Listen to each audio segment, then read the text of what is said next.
So let's summarize what we've learned today. Okay? Let's look at the signs of Western decline. You've got higher property prices. This happened throughout the Western world. Inflation and lower quality of life. Higher stock market valuations, which means greater inequality. Less real economic growth, less and less people are doing real jobs. Euthanasia for the poor, just killing off the poor people. Mass immigration, population replacement. Lower birth rate, greater public and private debt, bureaucratic gaslighting. When the government no longer acknowledges problems, it just lies to you directly. And privatization, asset stripping, okay? So all this is happening in the Western world. The question now is, why would this happen? And there are different theories, okay? And we'll go over some of the major theories. There's lots and lots of theories. We'll go over the major ones. And there's going to be overlap between these theories. And some of these theories make a lot of sense, okay? So one major theory is the idea of neoliberalism. The idea of neoliberalism is the belief that all that matters in society, all that matters in life is economic growth. If your society can generate more economic growth, all the problems will be solved, okay? So if your economy runs really fast, then everyone will be happy. That's the idea of neoliberalism. Then you have techno-feudalism, which is the idea that some big corporations, usually these tech companies, they want to control the world. And so they want to turn everyone into slaves. And if you don't have a house, if you don't have your own property, then you can be controlled by these companies, okay? Techno-feudalism. World government, where the United Nations has this conspiracy to control the entire world, to destroy national sovereignty and create a world unified government, okay? Population replacement theory. And the idea here is that the problem for governments in the Western world is that white people are opinionated. They believe in democracy. They believe in freedom. And they're hard to control. So let's replace the white people with Chinese and Indians and Filipinos because Asian people are more obedient, right? That's the idea. And again, these are just theories. I'm not saying they're right or wrong, okay? And we'll go into these theories later on the semester. Now, the last reason is bureaucratic incompetence. Just the government is just stupid, okay? Now, there's going to be overlap among these theories, and there's some validity to all these theories. But what I want to show you is that there's actually a much better way to analyze this. Whenever you have a problem, you always ask yourself, who benefits? Who is benefiting from this, right? So when we're talking about housing prices, well, clearly property owners are benefiting from this, right? So if we took all the groups, okay, and there's like millions of different groups in society, and we just analyze who benefits from all these trends that we discuss, the answer you would get is rich pensioners. These are the people who benefit the most from these trends. And therefore, we can suspect that they're the ones behind these trends, okay? So let's go over them. Property prices make sense, right? Because they're old, they have houses. They probably have 2 or 3 houses. So they want to see the property prices go up. Higher stock market valuations make sense because they own the most stocks. Euthanasia for the poor makes sense because they want good medical care. If poor people are standing in line, that's a problem for them, right? So just kill the poor people and they'll have better access to healthcare.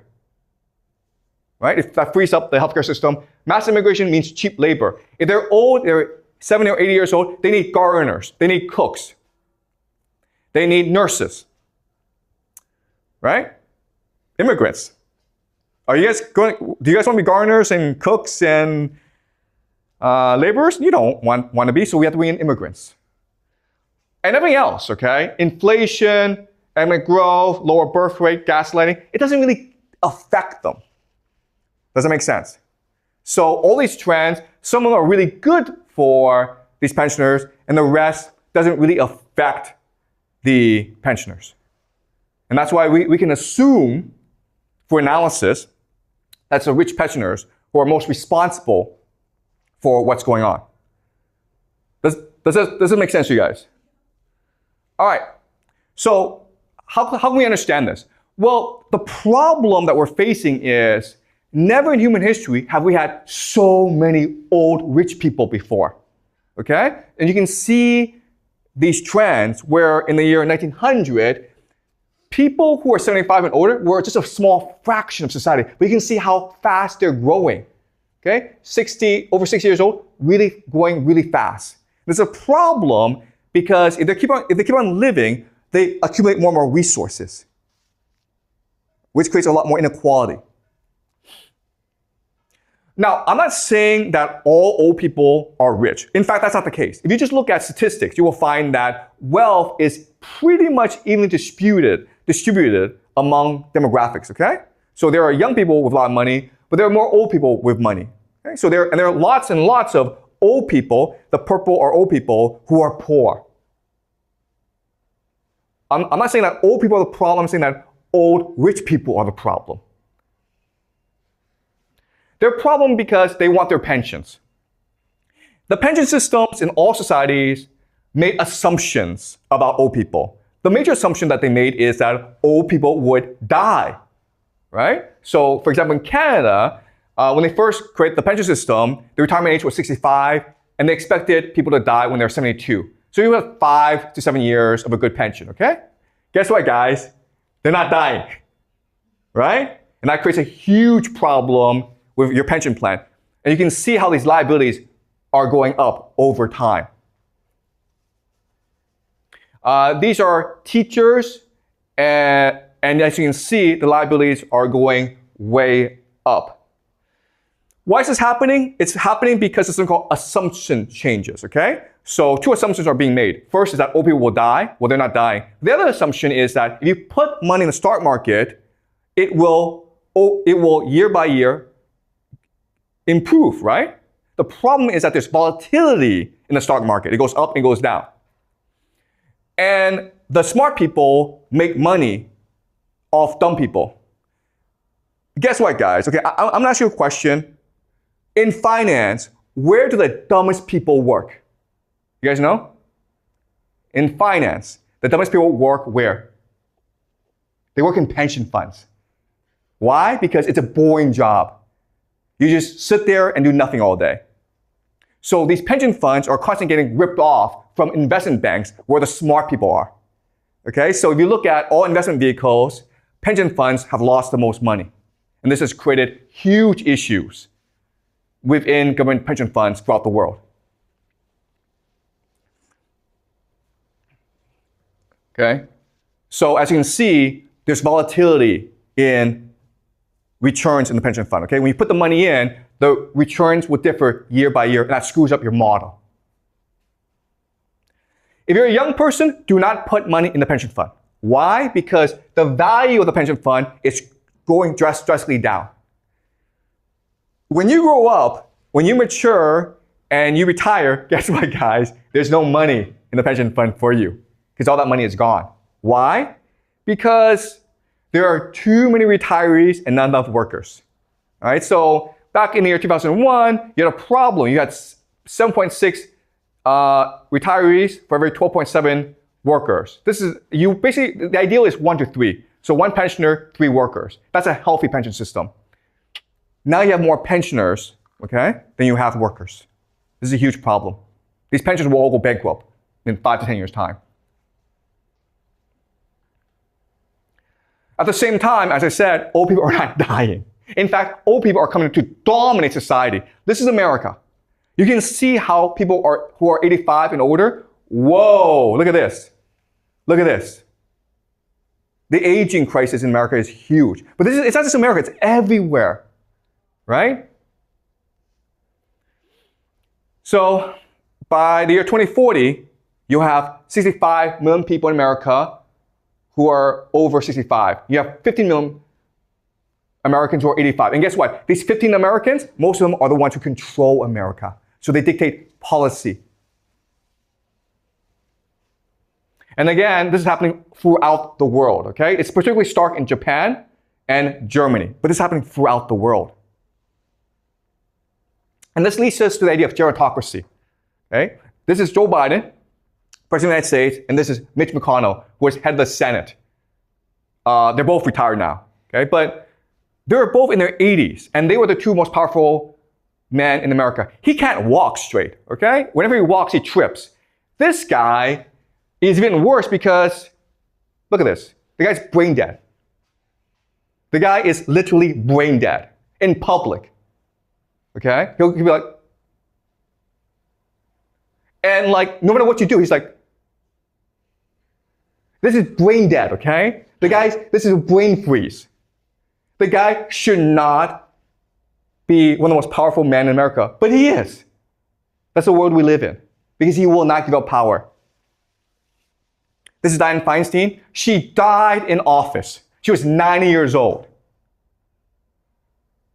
She was 90 years old, and she was still working, and she died in her office. And she was a senator in the United States. These people are literally fighting for life. Okay? They refuse to give up power. They only give up power if they die. This is the US Senate, again, the most powerful political institution in America. These are people who are above the standard retirement age, which is 62, okay? This guy's 90 years old, and he's still working. 90 years old, and he's still working in the Senate. And he doesn't want to retire. Chuck Grassley. What does it mean to have a world run by old people? Now, maybe in school, maybe at home you've been taught that old people are wise.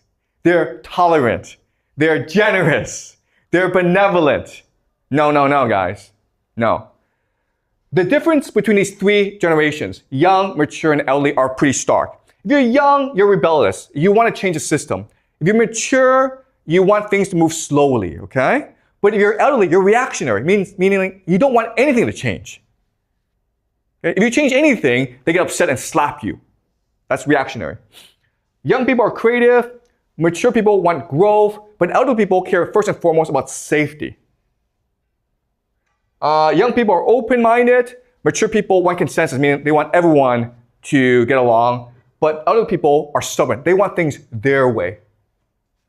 So we are now living in a gerontocracy which is ruled by elderly people, okay? So we're going to live in a reactionary, stubborn system only concerned about the safety of these people. And so what does that mean? Well, it means that the world will go into lockdown. When there's a virus, guess what? We're all going to have to shut down because old people are afraid of catching germs. It will also lead to a police state. Okay? Now, police state does not mean that there'll be terrible police coming to beat us up. In fact, if in real life, most police that you meet are really, really nice people. But you have no individual freedom. Okay, so let me give you an example of this. So in Canada, a Chinese moved to Canada, and she bought a house, and her son is very naughty. And her son was so naughty that she wants to slap him. But she knows that in Canada, you can't really slap children, even in private, right? So she goes online and asks everyone, can I slap my child?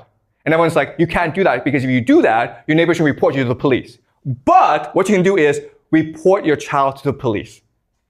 Tell the police your child is naughty and they'll come and help you discipline your child. In fact, you can get the police to come every single week. They like that. This is what we call a police state, okay? Intrusive government interference into your personal lives. Oh, and lots of surveillance, okay? Wherever you move, you'll be tracked. Whatever call you make, you'll be tracked. In 2003, Britain passed something called the Online Safety Act. And the idea is, if you say anything bad online, you can get arrested. Okay, so the freedom of expression is being limited. This passed in 2023 in Britain, but I assume it will pass everywhere in the Western world. Digital currency. The idea of digital currency is the idea of financial repression. So they're trying to eliminate cash because with cash, there's freedom. You can do whatever you want with cash. You can buy whatever you want for how much you want with cash. But with digital currency, all your transactions will be limited and monitored. Okay?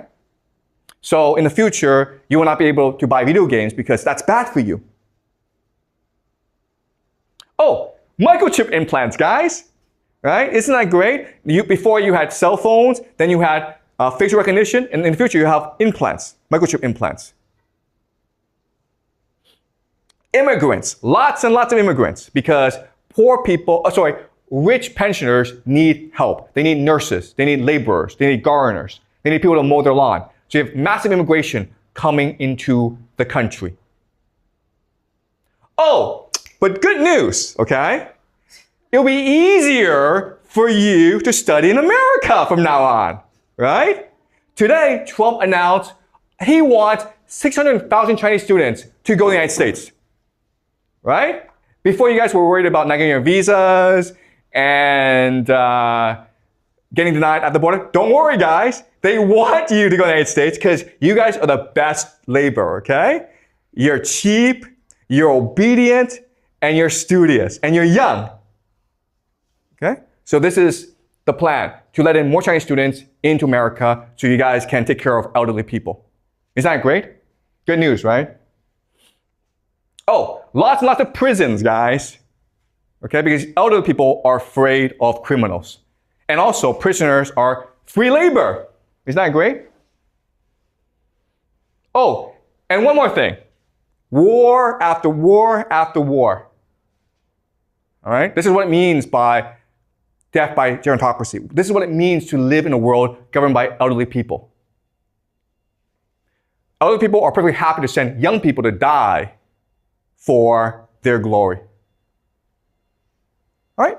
Okay. Pretty depressing, but don't worry. Things will get even more depressing as we go along.